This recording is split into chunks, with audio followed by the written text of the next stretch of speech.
Hello, I'm Grant from Maker's Vlog, and today I am building an EMP generator. Now, if you've seen one of my earlier videos, I'll be up there, I built a Faraday cage, and this is the reason why. Now, for anyone who doesn't know, an EMP generator is a device that makes an EMP, an electromagnetic pulse. Sorry. That's it. That's all it does. However, these pulses are super dangerous. Now, a lot of the stuff that I do on this channel is illegal, and it's done for educational purposes and just, to show concepts and vulnerabilities. This shit is flat out illegal, and there's a very good reason for that. This device stops electronics. It can essentially fry electronic devices. That includes pacemakers and any other medical implement, insulin pumps and the like. It can fry them. So if you don't know what you're doing with this thing and you set it off and there's someone nearby, you could kill them potentially if they have a medical device implanted in them. And also you could fry your own phone, which I'm sure you're probably more concerned about, but that's another topic. So if you want to make one of these, and they're very simple to make, you need to make sure you make a Faraday cage first to contain it. And now the Faraday cages are usually enclosed. I was going to put a window in mine, if you might have seen. I decided against that. I wanted to make sure this was contained. But there's nothing to be seen anyway. You hit the button and then the device is fried. So you won't see too much. So what do you need to actually make these things? Well, they're dead simple. You need a disposable camera. Well, strictly speaking, you need a very high voltage capacitor, which these have. And they have them for the flash circuit. So what you need to do is you need to strip that down and take that out. And you also need an antenna of sorts or something to transmit. And that looks something like this. Now I nicked this off of a small radio receiver kit that I'd built. Essentially all you need is a metal rod or a ferrite rod, which is what this is, and a coil of magnet wire. Now you need to make sure that it's magnet wire and not bare wire, because if it's bare wire, whenever you wind it along, it'll short and it'll just cause a short the whole way across it. So you need to make sure that it's magnet wire because it has an enamel coating on the outside of it, which stops it shorting out. This may not work. We'll see later in the video. This magnet wire is quite thin and there could be quite a lot of current going through this. I did measure the voltage on the capacitors in there, and my multimeter goes up to 300 volts and then it shit itself and went, I don't know, it's more than this. So it's going to be a substantial amount of voltage, so please be careful when you're stripping down your cameras. And whenever you do, make sure that you discharge the capacitor. There are many good ways of doing this. Feel free to Google them. Do not do it the way that I do it, please. Fuck. Okay, so once you got your camera, open it up. Now, disposable cameras are usually roughly the same, but yours might be a bit different. But essentially you're looking for these little clasps here. And if you get something small and pointed, you can essentially just pop them out.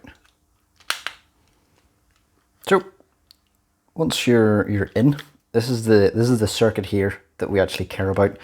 Now, whenever you first get your camera, you might be tempted to take a picture with it. I would recommend not doing that because you'll then charge up the capacitor using the flash. This one is just out of the box. I haven't actually touched the capacitor yet, or touched the on button.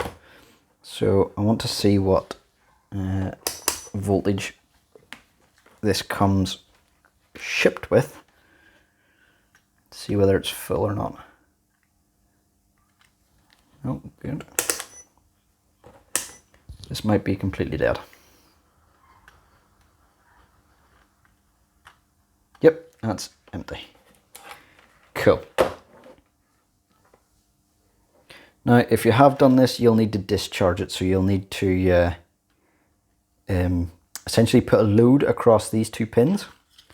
So let's see. Yep, these two here.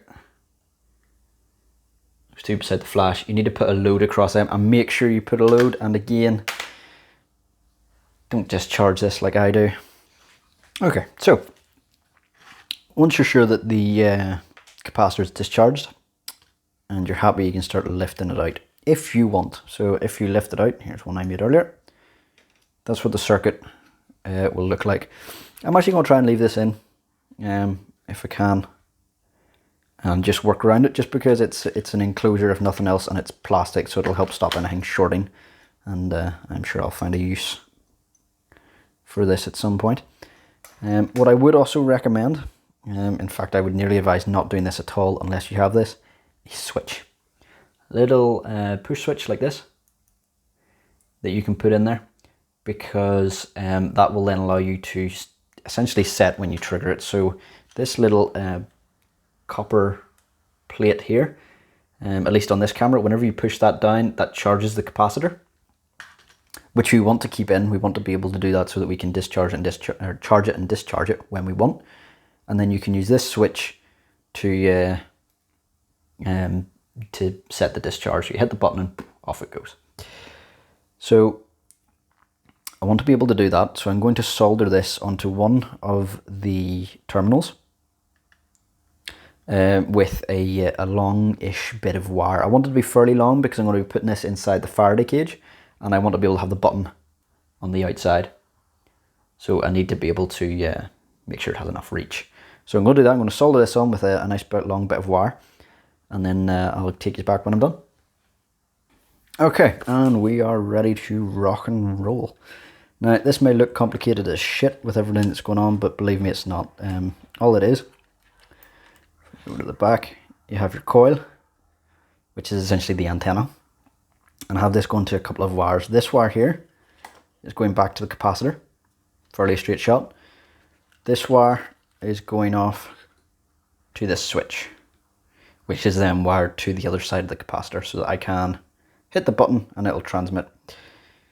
Now, you don't necessarily need all these wires, the extra wires and stuff, if you're using this in an environment where you don't have any electronics.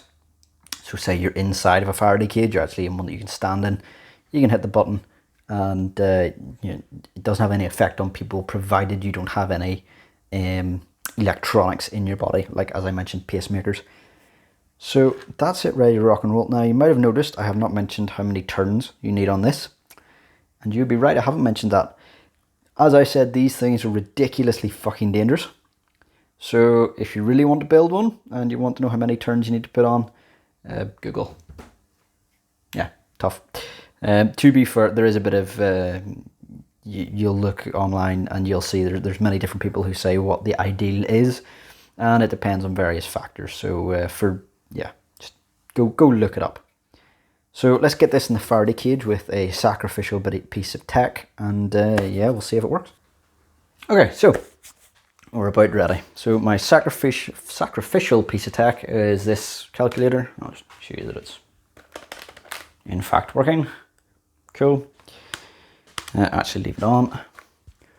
Pop that in there. And I forgot, I hadn't mentioned, or well, I had, but I hadn't shown. On here, I'd said about that wee brass bit.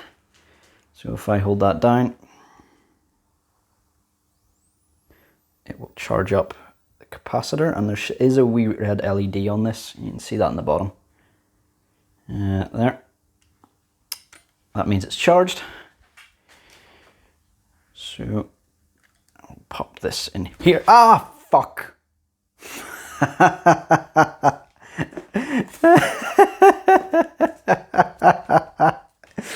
Okay, I'd said right at the start that I would keep in my mistakes, and there you go. There's the first one. Fuck! Okay, what happened there? I touched the pin on there that is connected to the capacitor, which has I think 300 plus volts in it, and whenever I touched it, it shorted through me to ground and gave me a right good fucking zap. Ow. Okay, so be back in a second. I'm going to put some insulating tape around that so that doesn't happen again.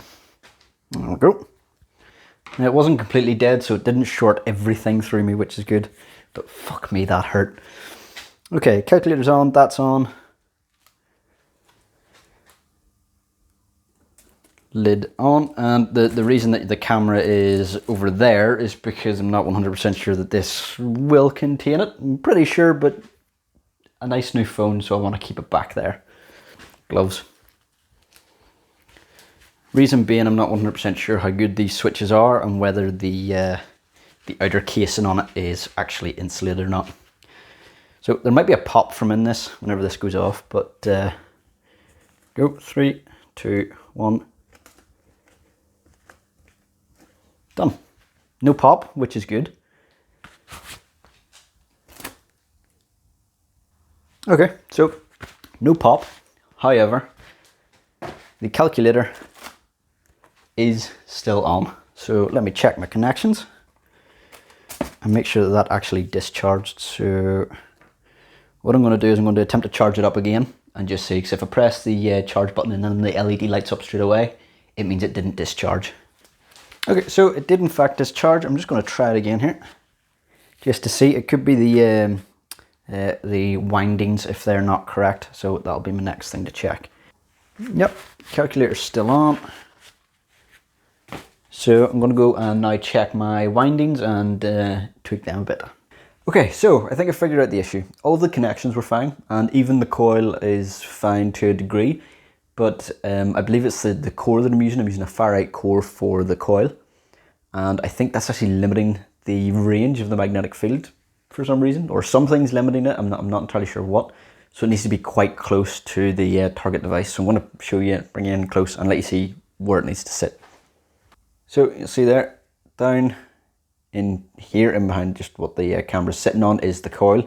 And it needs to be quite close to the target device.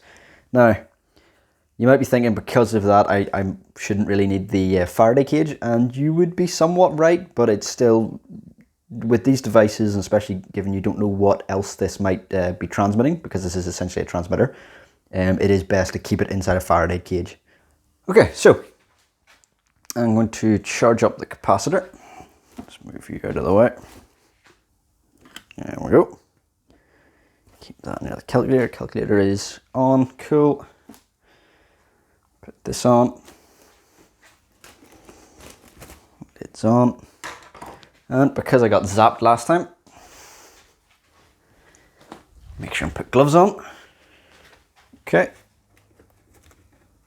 and 3, 2, 1, zap.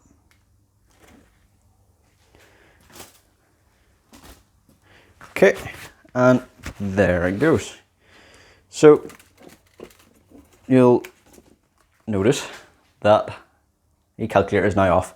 Now, it's not powerful enough, because if I hit the on button, see, it comes back on. So the power output of the EMP generator is enough to mess with the ICs, the integrated circuits, enough that it turns off. Sometimes it doesn't actually turn off. I've ran this a few times to make sure. Sometimes it just gives a bit of gobbledygook on the screen, but it's not powerful enough to actually fry the circuits, which is good because I'm putting this on the internet, and if anyone builds this, it means they're not going to kill anyone, potentially. But still, these are very dangerous devices. So please be careful if you build them. I'm going to tinker with this some more and see if I can actually get it to the point where it can fry circuits, but I'm going to do that in another video.